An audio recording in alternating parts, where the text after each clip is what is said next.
if a cartel leader gets extradited to the U.S. and the moment they set foot on a U.S. prison, for all intents and purposes, they might as well already be dead. They lose all their power and influence that they had. That's why they fight so hard to generally not get extradited over to the United States, because they know the moment they step foot in the U.S., they lose everything. The opinions of the guests and host are their own and do not represent the opinions of Ironclad, the Border Patrol, or the Department of Homeland Security.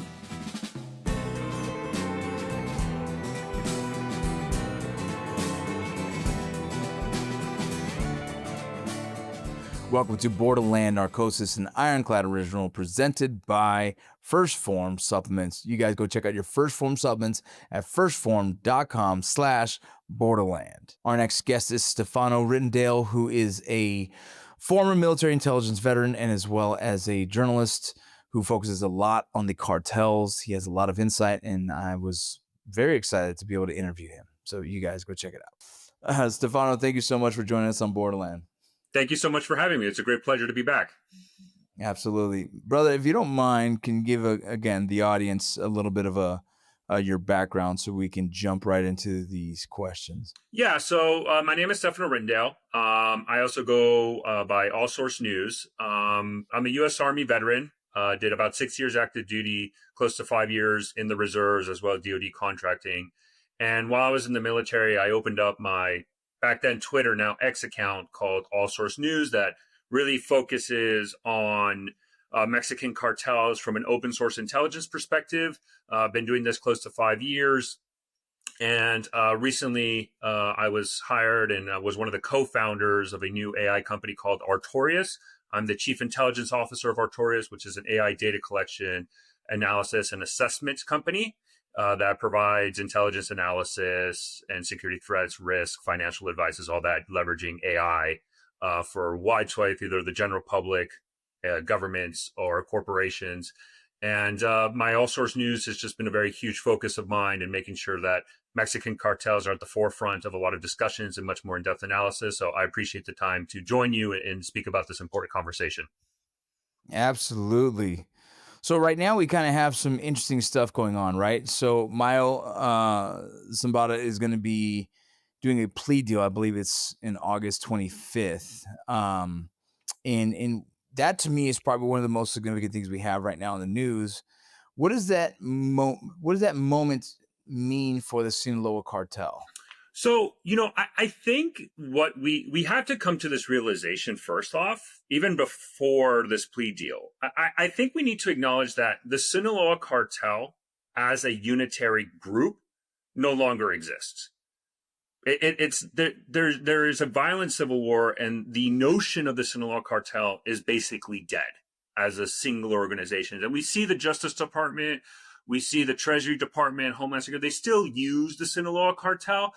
But we just need to acknowledge what's written all over the wall is that this civil war has fractured the Sinaloa cartel and it's never coming back together. Right? It is done. And we have a historical example of this in Mexico, which is the Gulf Cartel. It's very similar. The Gulf Cartel is no longer one group. It's various groups, with the two main ones being, for example, the Metros out of Reynosa and Grupo Escorpión out of Matamoros. Now in the Sinaloa cartel, the two factions are Los Chapitos and the Mayito Flacos.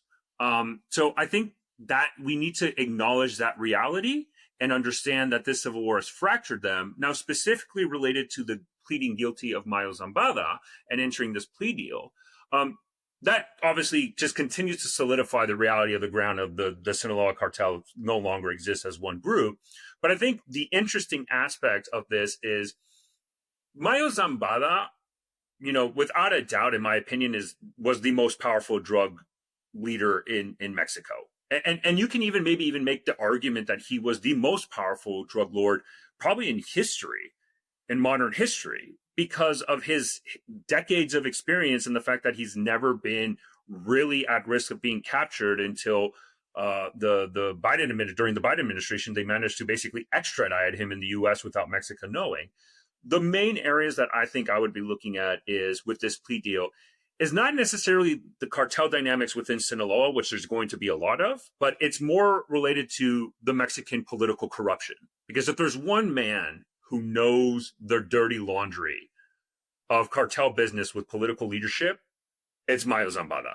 And this is a great tool for U.S. federal prosecutors to be able to leverage his testimonies and his information for them to do public indictments in basically, for lack of a better term, in an unclassified setting. They don't have to divulge anything because Mayo Zambada, we know he's pleaded guilty. And the only way the government was willing to give him any plea deal is you got to give us information. And, the Sinaloa Cartel is the number one, but Mexican political corruption is probably at the highest list. And we have seen the Trump administration recently target Mexican political figures from visa revocations, etc., because of their dealing with Mexican cartels. Yeah, it's interesting. Two parts of that I want to kind of lean into right now. One, Mayo being captured or extradited, or however you want to put that. I thought that was a very interesting matter of fact that it even happened and the way it happened, right? In a small little airport in El Paso, an airport that's not very used, right? Somehow he was kind of brought over. Some people say it was a trap. Some people say it was part of his plan. He started feeling the pressure and allowed himself to do that. Do you have any insight on what's going on with that? Yeah, so it's funny. Mayo Zambada, I'm just going to say it from my conversation with my sources, my own reporting and everything, and even talking to law enforcement. Let me make this abundantly clear. Mayo Zambada did not turn himself in. And Mayo Zambada, I was talking to a very, friend of mine about kind of the history of Mayo Zambada, and I alluded to this in the beginning, right? Of the power of Mayo Zambada. Again, unlike El Chapo, who was captured, escaped prisons, etc., right? Mayo Zambada was never even remotely close to being captured. I heard this anecdotal story that the closest he ever been was to law enforcement was by accident during a traffic stop. And they didn't know who he was. It was just a complete coincidence. And they didn't even know it was him until years later it came out. Mayo Zambada was untouchable. And I think that's the reason why back then during the Biden administration, there has been a huge focus on the Sinaloa cartel because of the fentanyl trade into the United States. He was a prime target. And the reason why they did this is because they couldn't trust the Mexican government. If there was any intelligence passed on to the Mexican government about the location of Mayo Zambada, that was going to be leaked to Mayo Zambada. And that's why this was unilateral. In no way, shape, or form did Mayo Zambada turn himself in. That was not part of his plan. That is not what he wanted. And the actual confirmation of that is if Mayo Zambada turned himself in, why then would his son declare war on Los Chapitos and Mayito Flaco? Why would he declare war? It was because one of Los Chapitos, Joaquin Guzman, one of the brothers, tricked Mayo Zambada and flew him into the United States. I'm told this was an FBI operation. Ironic, it was not DEA. It was an FBI-led operation. And they managed to trick him and fly him into the United States because that was the only way they could do it. Mayo Zambada did not want to turn himself in. He got tricked. And I think this idea that he wanted to turn himself in really came out afterwards. Specifically, I'm tracking from family members of Mayo Zambada who wanted to give this narrative of that still that he's untouchable. But ever since he's been in U.S. prison, justice reigned supreme over him. And we've had cases recently of members of the Sinaloa cartel, specifically Los Chapitos, getting asylum into the United States, right? Ovidio Guzman, part of his plea deal was 17 members of his family were given asylum into the United States. They weren't treated as Mayo Zambada is. Now, granted, Mayo Zambada was always going to be treated in the court of law, but even his own lawyer said he was tricked. The Mexican government said, he was kidnapped. And the Mexican government's fury at the operation was not tied to the fact that Mayo Zambada was captured. It was that they did it behind the Mexican government's back. So everything indicates, not only my sources, but all the public information, he was tricked, captured during the Biden administration, and that's how they got him. That's interesting. It's what's weird to me is the Biden administration, what made them want to focus on this so hard? Like, what do you think what was the narrative that was spun on that? Why would they want this so bad? So if you track the Biden administration and kind of how they were operating from a cartel perspective, there was one specific group they focused more on than the rest, and that was the Sinaloa cartel. And the reason why I think it was fentanyl. the fentanyl push in the United States, I think the U.S. government rightly looked at the Sinaloa cartel as the main one. Now, within that construct, clearly Los Chapitos, when the Sinaloa cartel was still one organization, just two factions coexisting, Los Chapitos obviously were the bigger players in the fentanyl push. And I said this a million times, and I'll say it again. If you want a poster child for the fentanyl crisis, like wanted, dead or alive, like bin Laden during the Bush administration, it would be Ivan Archibaldo, right? The leader of Los Chapitos. But still within the construct of the Sinaloa cartel, and the Biden administration really targeted Los Chapitos. That's when we saw Ovidio Guzman being captured again in 2023. We saw the head of security of Los Chapitos, called El Nini, was captured, right? And then you have Mayo Zambada, clearly as the main drug lord of Mexico. I think that just fit the overall narrative, and how the Biden administration did it. They killed two birds with one stone. They got one of the brothers, Joaquin Guzman, to basically be, for all lack of intents and purposes, an informant of the U.S. government and an operative of the U.S. government, to turn him into the U.S. So they got Joaquin Guzman, one of the leaders of Los Chapitos, now minor figure, but still, and Mayo Zambada. And also, I've kind of alluded to this, and I've said this in a previous episode, if you want my conspiracy theory, is that the Biden administration knew that this operation was going to lead into the Sinaloa cartel civil war. That's a fact. There's no way you can get one of the brothers of Los Chapitos turning in Mayo Zambada and not think war was imminent. I think the Biden administration, in a way, probably wanted that to happen. Like, that's kind of my conspiracy theory. Like, they wanted Joaquin Guzman to turn over Mayo Zambada, and that the Sinaloa cartel civil war was probably the quickest way to get rid of this cartel or weaken it severely, and then see a drop in fentanyl. Again, it's a conspiracy theory, but a fact is they couldn't look at this operation and think, well, civil war is the most likely outcome. They knew that had to happen, and clearly that wasn't a constraint for them. Interesting. I appreciate that. One thing I find interesting is that what you said is also the most important part of this is potentially in the plea deal is finding what corruption that might be in Mexico, or also the U.S. maybe as well.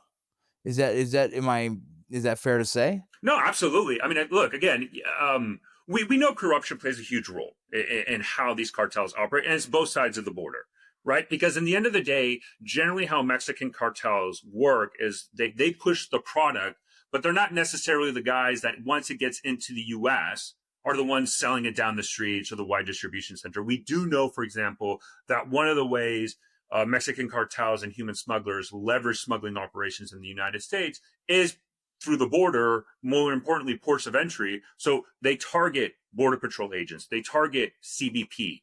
And the question is, how high up along the ranks? We know state officials, specifically along the borders, but also around, are probably getting corrupt and paid to help distribute this.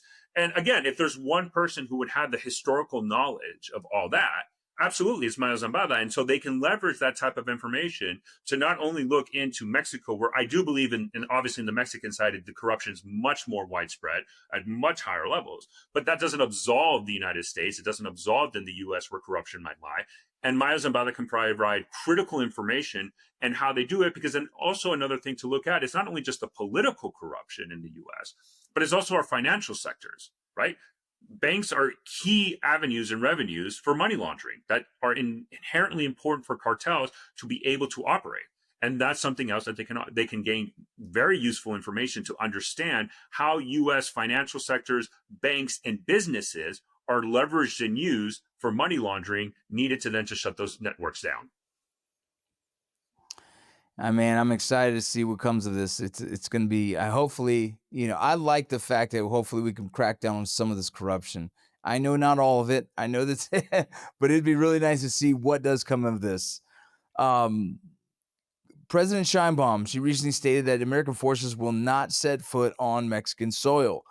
How does this declaration affect the U.S.-Mexico partnership in combating some of the cartel? I think,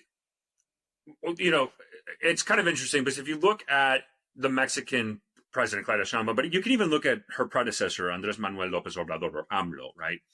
It's kind of like they have a way that they address their domestic audience, right? and how they talk to the Mexican people, and then how they talk to the United States. For example, they're always going to claim we don't want U.S. boots on the ground, but we know, and specifically this year, a lot of reporting has come out of the deep-seated integration in intelligence operations and sharing between U.S. and Mexican counterparts. Recently a CBP, Customs and Border Protection MQ-9 drone was detected flying in Mexico State, in the state of Mexico, right? And they just had their AIS system on, or the airplane equivalent of that. I think that's the ship one, but you could track it on flight radar, right? And so, yeah, they're not U.S. boots on the ground, but even the Mexican government multiple times had to come out and say, yes, there are U.S. spy planes flying, there's drones flying, but this is at our request. This is in coordination with us. We want this type of level of information, right? But they never publicly disclose it because of the political sensitivities that has within Mexico. So we do know that there's a lot of behind the scenes operations and coordinations and cooperations. I think there's always going to be frustrations on the U.S. side. There's always going to be frustrations because the Mexican government is never going to do enough to really tackle not only the cartel, but more importantly, the corruption aspect. I think Claudia Sheinbaum, she's clearly saying this for her political audience, for her own political standing in a nationalistic term and a nationalistic stance. But in the end of the day, if the United States, specifically President Trump, decides to do a unilateral operation, he can do it, whatever the Mexican president cares, doesn't matter. And the irony is, President Biden set that example. Now, it wasn't a military operation. It was a law enforcement operation, but that was 100% unilateral.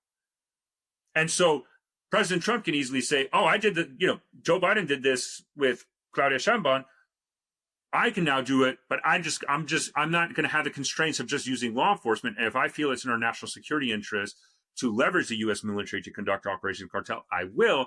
And I think it's also a tool for President Trump to garner more, influence within the Mexican government to do things. And we see the Mexican government responding to these pressures. And the key examples are the two cases where dozens of cartel leaders in Mexican prisons were extradited to the U.S. That Claudia Sheinbaum clearly did that to say, I'm going to give something to the U.S. so they can hold back the political pressure. Because during the Biden administration, Rafael Caro Quintero, who was responsible for the assassination and killing of DEA agent Kiki Camarena, he was captured during the Biden administration, but he sat probably pretty comfortably in a Mexican prison.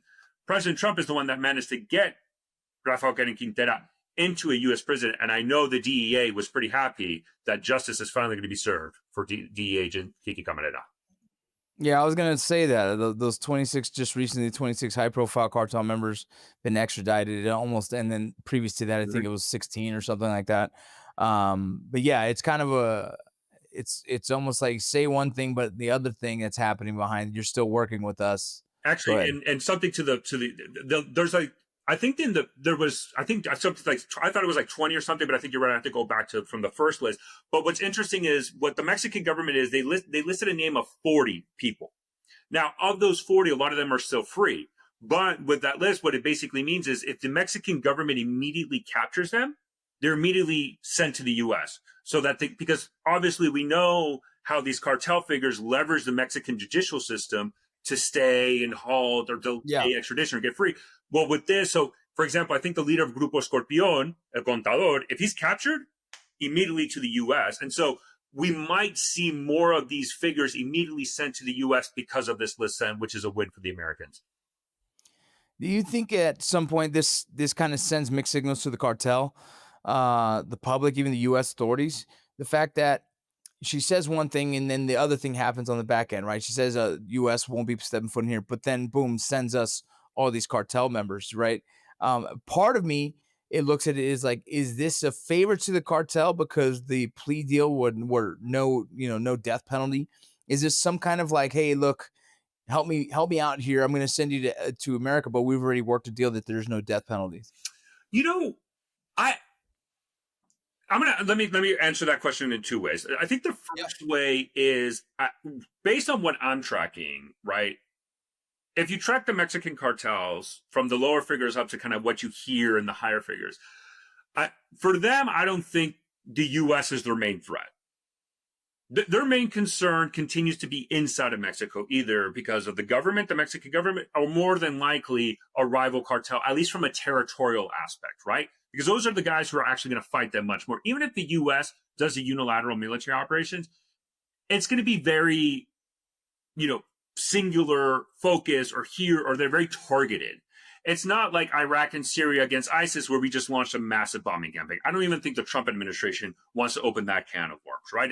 There might be specific operations. So from the Mexican cartel perspective in that aspect, it's almost like they I've said this multiple times, it's almost like a part of doing business, right? They understand that there is a risk of getting captured. They understand that there's a risk of getting extradited. But that's not necessarily their main focus. And when there's a risk of trying to get extradited, they try to fight it within the Mexican court system. But the way that the Trump administration is planning and operating, I'm not hearing is their main focus. You might hear some chatters here and there, but that's not their main concern. But if you look at it from the United States side, right, if a cartel leader gets extradited to the U.S. and the moment they set foot on a U.S. prison, for all intents and purposes, they might as well already be dead. They lose all their power and influence that they had. So, yeah, obviously they might say, okay, we don't want the death penalty, but they understand that all influence and power and ability, especially to make money and everything related to their kind of their image in Mexico, the moment they set foot in the U.S., the moment they set foot in an American prison or they're in handcuffs, all that leverage and power and influence goes gone. So, maybe for the individual, they might sigh relief. Okay, I'm not going to get the death penalty. But from a cartel perspective, if you're in a U.S. prison, we can't leverage you anymore. You have no power and control over us, so might as well be dead. And so I think that's kind of how they operate. That's why they fight so hard to generally not get extradited over to the United States, because they know the moment they step foot in the U.S., they lose everything. Hey guys, I want to give a shout out to a company I've trusted for over 11 years, Phorm.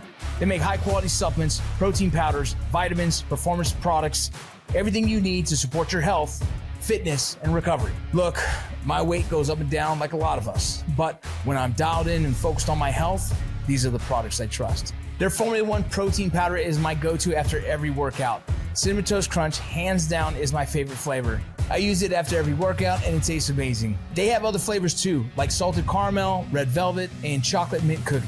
Not a protein shake person? No problem. Their protein bars taste like candy bars, and my favorite flavor is cookie dough. All the Phorm products are made here in the U.S. No junk, no sketchy ingredients, no BS. Orders over $75 is shipped for free, and if you don't love it, they'll actually give you 110% of your money back. Go check out firstform.com/Borderland now. Man, it's interesting. It's interesting. The whole thing is interesting. Why hasn't Mexico done anything like this before on their own? Why doesn't Mexico just do it? Like, why does it need to be? Like, I understand why we want to fight this, right? Everything with fentanyl, which is with corruption. But why now is Mexico even stepping up to do anything? And why haven't they done it themselves beforehand? I don't, I think the extraditions of these cartel figures over to the U.S. is a way to, placate the U.S. and specifically the Trump administration. But to be honest, besides that, I haven't really seen that much of a change from the Mexican government perspective. And I think there's two ways you can analyze this. One, clearly there is always going to be a corruption aspect, but I think that's also kind of an easy answer. We know that's clear, right? There's a corruption problem, obviously. But there's other considerations that I think the Mexican government takes into account, right? And so this is the kind of the difference between how the U.S. views cartels and how the Mexican government views cartels. From a U.S. perspective and a national security perspective, we just want the cartels to be gone, right? Because of fentanyl, drugs, illicit network, etc. But the Mexican government's priority is, security and lower levels of violence. And sometimes that means, hey, there's this cartel that's out of hand. We got to eliminate them. We got to do everything in our power to eliminate them. But other times when they analyze this, they realize that sometimes trying to either decapitate, remove key leaders, or challenge the authority of a cartel might cause violence to go up, not down. And we've seen that. And I think that is a huge constraint for the Mexican government as well, outside of just general corruption. And you just have to look at Sinaloa. Right? Because when Sinaloa was a unitary group, Sinaloa was a safe state in terms of violence and homicides. Ever since the Civil War started, homicides and violence has gone up over 400%. And so a lot of times the Mexican government operates under that assumptions, like if we do X against this cartel, violence is going to go up, and that hinders our ability to provide just safety for the Mexican population. And so it's like they recognize that we're renouncing the monopoly of violence, which is key for a nation state. But at the same time, the trade-off is, well, violence won't go up. And if you generally look at states, like for example, Durango is a fairly safe state in Mexico. But Durango is wholeheartedly controlled by Los Cabreras, which is a faction of the Mayito Flacos. But they have absolute control of that state. So from the Mexican government perspective and the state government perspective, it's probably one of those, like, we don't want to change that situation. Durango is safe. We can do business. We can have trade. Our economy is running. Our citizens are safe. They can go out. The sacrifice of that is there's a cartel that controls it. And so outside of the corruption, I think that is a legitimate thing that the Mexican government, state and local government says, like, we don't want to necessarily rock the hornet's nest, because in the end of the day, we don't want Sinaloa to be all across Mexico. It's such an interesting topic. If you think about Mexico and you think about America, like, for the most part, America is not ran by, gangs, cartels, right? For the most part, I'd say that there's some cities I think are pretty ridiculous, but Mexico let it get out of control. And then now, how do you control it? And if you play that game of, well, we don't want to kick the beehive's nest, right? We don't want to kick the hive, because right now it's working. And that's a crazy thing to think that's even a stance to be done. But my question is, why doesn't Sheinbaum want American troops to go in there and try and dismantle this, like clean it up for them? The idea of that to me feels like, is she protecting them? I don't think it'll take long for the military to go in there and do it. I also don't want there to be conflict between Mexico and America. I think if you see it in the stance of, like, let us support you and be an ally and help you get rid of this, this troublesome area that's been happening for so long, which would also in turn get rid of corruption for the most part. Why doesn't Sheinbaum just allow it to happen? Well, I mean, I think that my counter to that would be Afghanistan, I guess. Like, let me take this from a Mexican perspective. Like, look at Afghanistan, right? We removed the Taliban, and what exploded in Afghanistan? Corruption. The irony is that during the American, occupation of Afghanistan, corruption was at its highest. And I don't think, and there's always going to be a concern of the second, third, and fourth order effect, even from the U.S. perspective, right? Okay, we send troops there. Do we risk rising a kind of a nationalistic tone? The historical context of U.S.-Mexican wars, in the 19th century, like, and this idea of, national pride and nationalism, et cetera. Again, yes, there's obviously corruption, but I think there's a lot more that there's a sense of Mexican pride and why there's a concern about it. And it also fits I think it's also from a political lens, because it's not just Claudia Sheinbaum or AMLO. Let's be real. Every Mexican president has been corrupt. And it doesn't matter what political party belong to. It doesn't matter their political leanings. They've all been very seriously accused of corruption all the way back since, since cartels first started. And also, a lot of these cartels or criminal organizations, it's the power, if anything, relies more because of the government officials, not necessarily the cartel figures, right?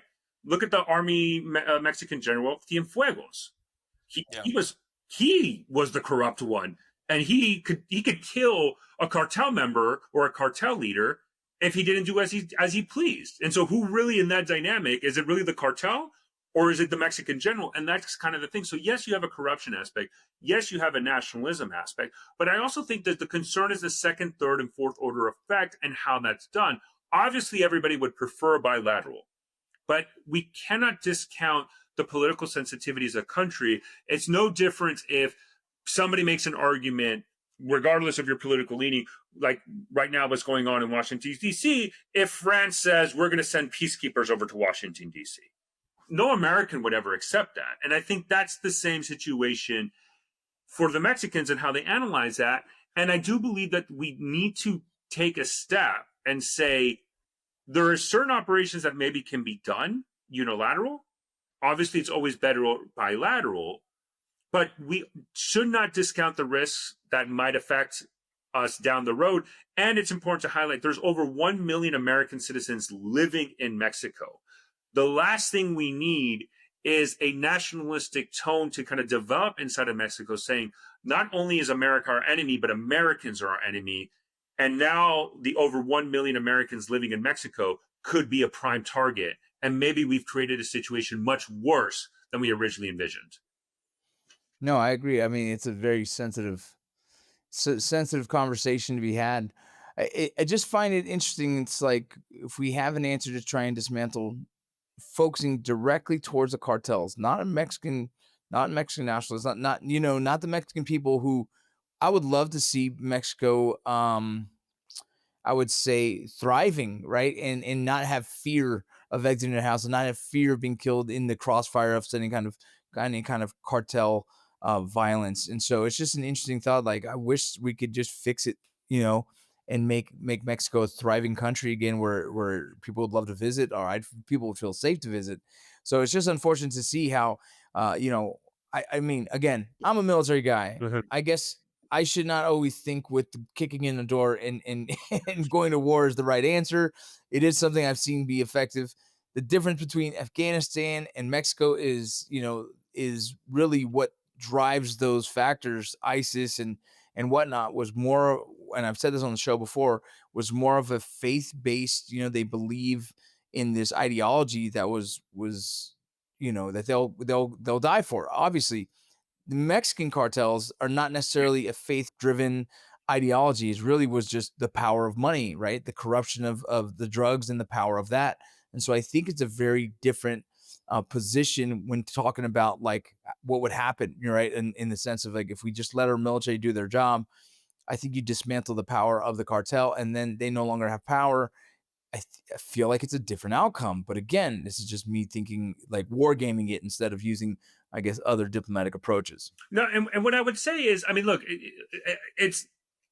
because people will criticize the United States and they would say, the militarization on the war on drugs, or, look at, in 2006, Calderon declared the war on cartels and he said the military, look how homicide rates. And so there's always this thing. And we saw that during AMLO's, first half of his administration was hugs, not bullets, right? Trying to demilitarize the war.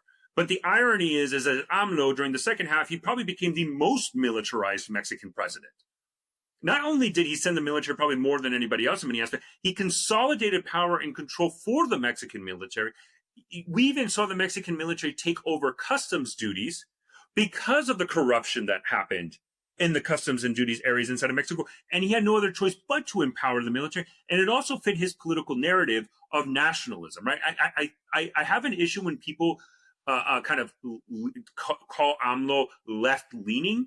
I view AMLO as a populist and a nationalist. And for him, the military was a key tenet of his political ideology. And he was the one who empowered them probably the most and consolidating a lot of things, even construction. But if you look back to, Calderon, the reason why the Mexican government unleashed the military is that they had no other tools or choice.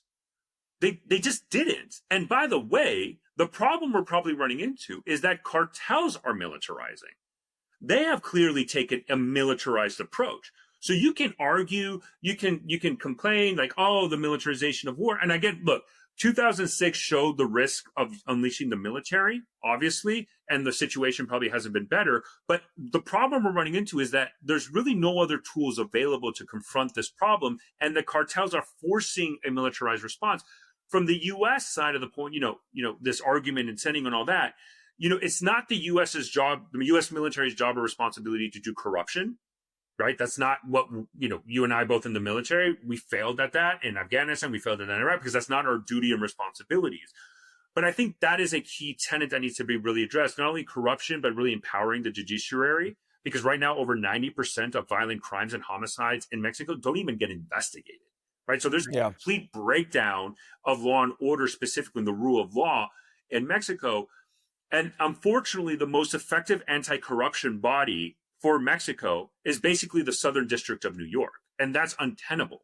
But to be properly able to address that, not only from a corruption, law enforcement, investigative power, but even a military power, I don't think fits within the political appetite, not only of Mexicans, obviously, but even the American people. And then the concern always becomes, yes, these cartels are profit driven, but are we 100% sure the second and third order effect means that they will stay that way? And I think that's also a problem that we might run into. Maybe smaller level operations, bilateral, is always the best way to approach. Even if it's unilateral, if it's targeted operations here and there, obviously, the question then is a larger scale, like Afghanistan. I think there's just way too many risks and unknown risks and no political appetite to execute.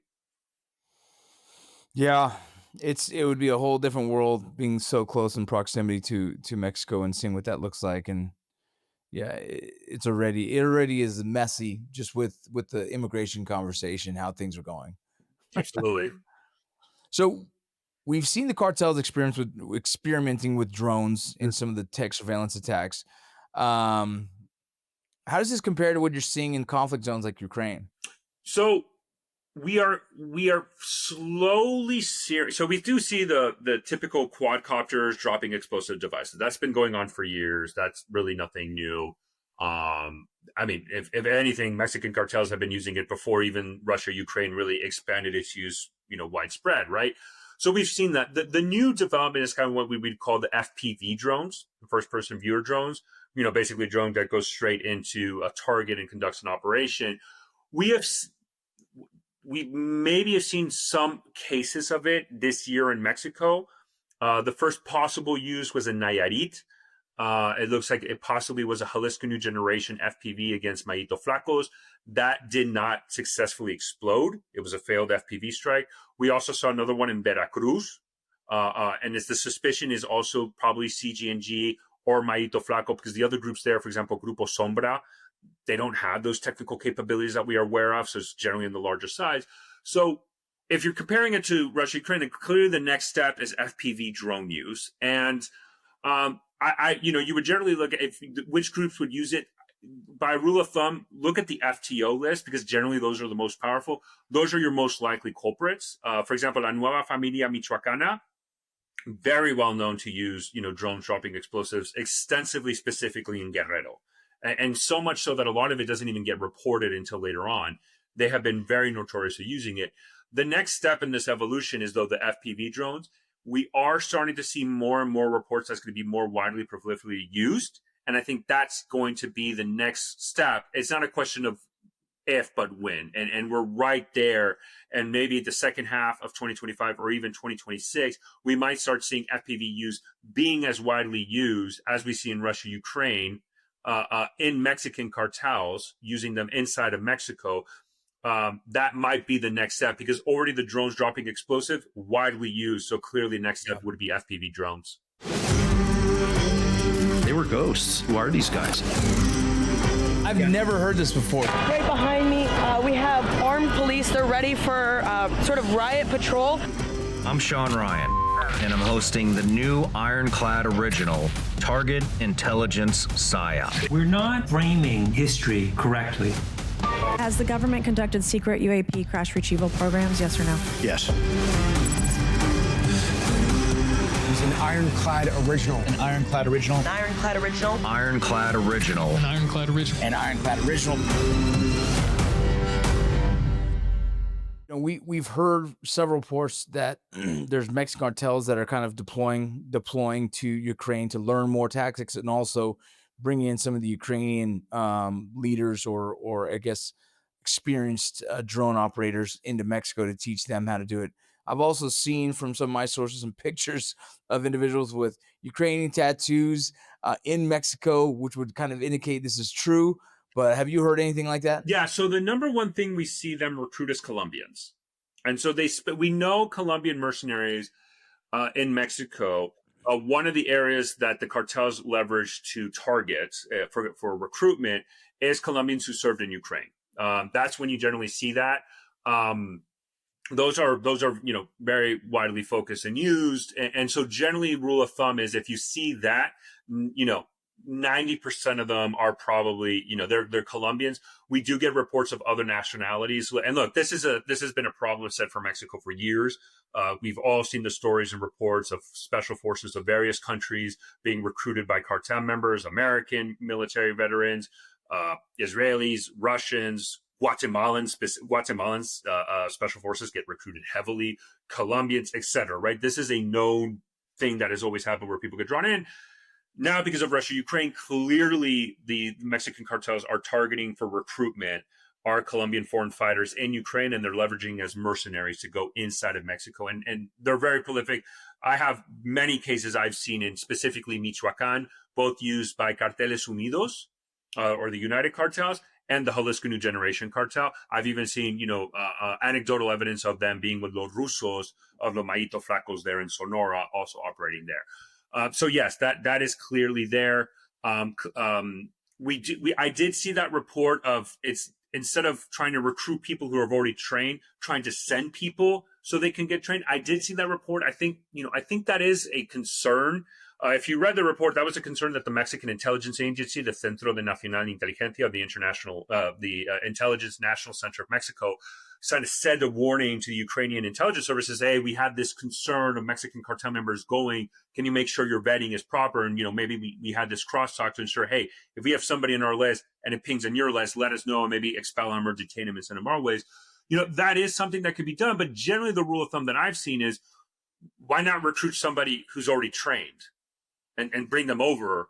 And I think that's generally the preferred method of what they see, and not only in Russia, Ukraine, but anywhere around the world. And Colombians are known to be kind of the international mercenaries for any conflict around the world. That's just how they've done it. So clearly we've done that. Clearly they're interested in a lot of these, TTPs that we see in Russia, Ukraine, and they want to, kind of bring those lessons learned into Mexico. But a lot of the things that the Ukrainians and the Russians are using in this war, I think it's important to highlight, they're not necessarily technologically significant. It's not like an MQ-9 Predator drone, obviously. So a lot of them, you're also seeing them learning it organically from their own reasoning. So, but yeah, foreign nationals fighting for cartels has been a problem in Mexico for decades and will continue to be. How about the use of AI and other technology? Is there any intel on that? And what are some concerns that we should have here in America with that? Because AI is big, everyone's using it, but there is some talks about some of the cartels trying to be ahead of the game in the technology space. Any intel on that? Yeah, so it's funny because I was literally a couple months ago, I was speaking for the Gordon Institute. It's a think tank, tied to the Florida International University, and they literally asked me that same question. Where I see AI probably playing a big role, at least in the immediate term right now, is we do know cartels operate, security centers, and they control CCTVs, cameras around a city or an area, or et cetera, right? And they do that for, security operations, reconnaissance, et cetera. One of the areas I'm looking for is we start getting the first reports of basically AI facial recognition or incorporating AI tools into these, safe houses where they monitor a city or an area, right? Because we do know that they have observers. And look, Mexican cartels have terrible OPSEC. They have absolutely atrocious OPSEC. We have a video of a female cartel member literally with her feet up in her phone, right? Laying back and recording and posting it on social media, all the screens with all the CCTV footages in the area she was monitoring, and I believe it was Aguascalientes or near Aguascalientes, if memory serves me correctly, right? That's what they were monitoring. That's the first area I would be looking at, is basically AI into these security features for facial recognition. The second area we need to pay attention, we've already seen this in Colombia, where the Colombian Navy seized it, is there was a narco submarine that was using Starlink to navigate, and it was an unmanned narco submarine, right? Because they've both been manned. I saw that. Yeah. And so now that, in some way, shape, or form, are they leveraging similar tools? And now, that's not necessarily AI per se, but maybe it could. Maybe they want to leverage AI and kind of the unmanned drones, these smaller drones to kind of operate larger scale, maybe, for either conducting attacks or pushing product over the border. I think that's a little bit too high of a sophistication rate. Generally, what I would tell people is, cartel members aren't, 90% of them aren't known to be highly educated, right? They're generally people that get recruited at a very young age and haven't completed a lot of levels of education. And so generally, the simpler something is, the better. So that's a possibility. But, I would say in more large scale is some of these drug trafficking, specifically the narco submarines. And then and another use is you leveraging these facial recognition tools with AI in their security centers for CCTV. Those are the two future areas that I'm looking at. I have a question. It's kind of a little off the topic, but on the topic. And if you have anything to add to it, please do. But I'm a little curious about during the Biden administration, we had this massive influx of immigration, right? Sure. And in that was a lot of these nefarious countries that we know don't really see America as in this great place. They almost want to do bad things, or the historical kind of side of that is they're not looking to improve America by any means. One that I would mention is China. There was a report of over 32,000 illegal Chinese nationals coming into the country at one point. And so that makes me feel like if there is a big plan, right, the long game of China, if there was a plan to kind of dismantle America from the inside, and then as well as, other I guess intelligence, with land that's purchasing from the Chinese are purchasing in Mexico, kind of staging. It looks as if maybe there is a long game that's kind of afoot here. Would Mexico want to support that, or would Mexico be more on the side of kind of protecting America? Since, I think the cartel knows that we purchase more of the drugs, right? We're the kind of financial stabilization of these cartels. And so is there any kind of thought on what the long game would be if for some reason a country was trying to infiltrate us, or already have, if you will, like the Trojan horse, if you will, that kind of might be happening as we speak? So what I would say, if I may, just on the kind of the Chinese nationals that came over, how I would compare, like, because we see this around the world generally when crisis happens, we see mass amount of refugees trying to go into the United States. And I would just tell people, look, there's always going to be a counterintelligence concern. There's always going to be a homeland security concern in anybody coming into the United States. And I do not want people to kind of misinterpret my point. But just like shortly after Russia invaded Ukraine, we saw a huge influx of Russians coming into the United States because they were trying to avoid being mobilized into a war. And a lot of the surge happened when the mobilizations in Russia were announced. That's when we saw a huge war. When did we see the Chinese people kind of flood into the United States? It was when basically the world was kind of post-COVID. We all just kind of moved on, and China continued with it, the economy to be damned. And now we kind of see not only the economic pressures in China continue to worsen in a macroeconomic picture in a very bad way, but even the political repressions continue to get harsher and harsher.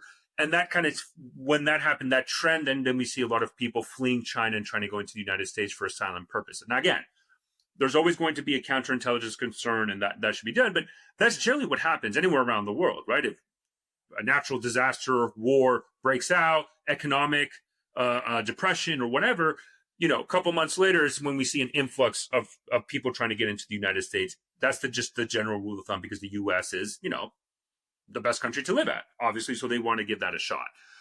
Now, analyzing this from Mexico, from a human smuggling network, I think it's important to highlight that a lot of the human smuggling operations that happen inside of Mexico to the U.S. first are both sides of the border. There's a human smuggling network in Mexico, and there's another, either connected to directly or separate, but just has a deal with them in the United States, not necessarily cartel type.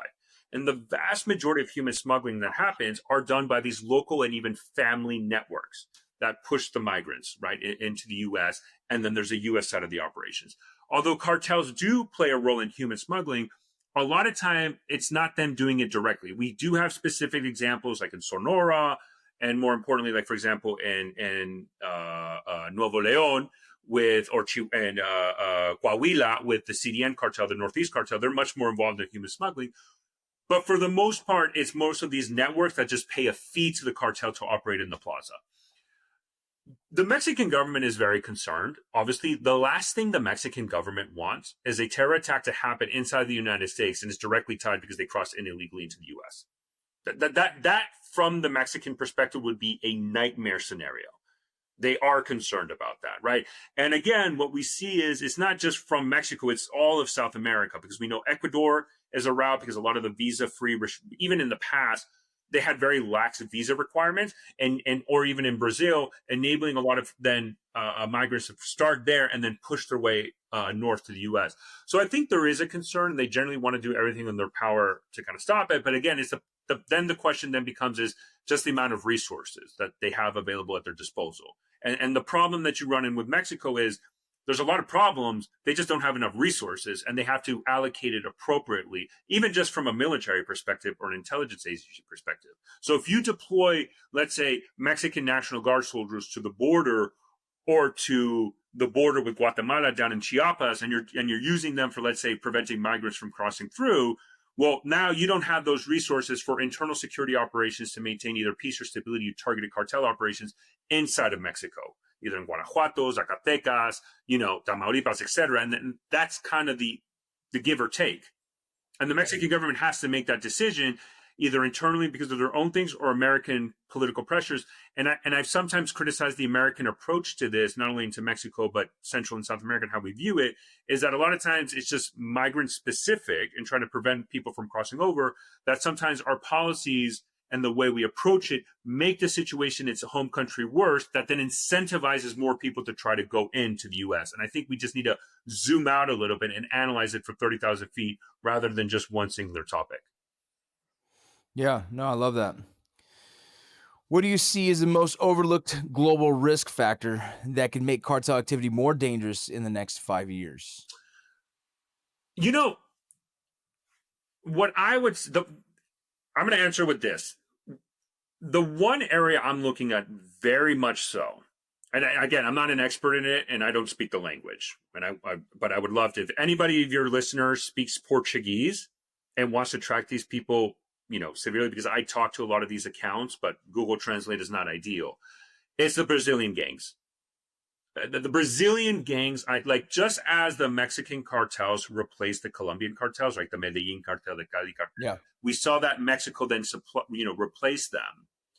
If there's ever a situation where the Mexican cartels are weakened to a point and they're in a similar boat as Colombia, the one area I'm looking at is Brazil, right? I remember, for example, Tren de Aragua. I remember the first time I tweeted about them was in 2023 because they're a gang. But, I was like, hey, look, this is a problem because Chile, a generally safe country in South America, is worried about security, and they directly tied it to Tren de Aragua. That's kind of a red warning, red siren. Hey, everybody pay attention to this, right? But they don't operate necessarily as large pusher of drugs similar to what we see with these cartels, these Mexican cartels, or even these Colombian drug trafficking organizations. Where do we see that is in Brazil, right? You have Red Commando, PCC, TCP, there's multitude of gangs. But the difference is that these gangs and these drug trafficking organizations in Brazil do have that international reach and do have the infrastructure similar to what we kind of see in Mexican cartels. Now, obviously, they're not as international. Clearly, the most international cartel out there is the Jalisco New Generation cartel, and then second, Sinaloa. But Jalisco New Generation is by far the largest. We've seen them operate all the way in India. Obviously, the Brazilian groups are not the same, but we have seen them expand not only into South America, but we've seen them expand into Africa, specifically West Africa, and in Europe. And that's a sign. That's a sign. The question is, when do we start seeing them become major drug pushers into the United States? I don't think we've seen that yet, but just as the Mexican cartels replaced the Colombian cartels, if the Mexican cartels get weakened, that's the next area I would be looking at, because they're already growing in influence, they're already growing in power. We're seeing the Brazilian government kind of having an issue of clamping down Rio de Janeiro, etc., but their international reach, and we're starting to see a lot more chatter from European law enforcement saying, hey, these Brazilian gangs are becoming a problem in drug trafficking. We need to address that properly. And that's the next 5 to 10 years. I would recommend everybody look at Brazil, because they have all the potentials of being the next major criminal organization, just as the Mexican cartels became so 20 years ago. Love it, man. Awesome. I appreciate it, man. That was all the questions I had for today. Thank you so much, man. Is there anything else you'd want to add to for the guests? Anything else, for the audience? No, well, thank you so much for having me. This is great. I really appreciate that. A lot of conversations are focusing are happening related to Mexican cartels.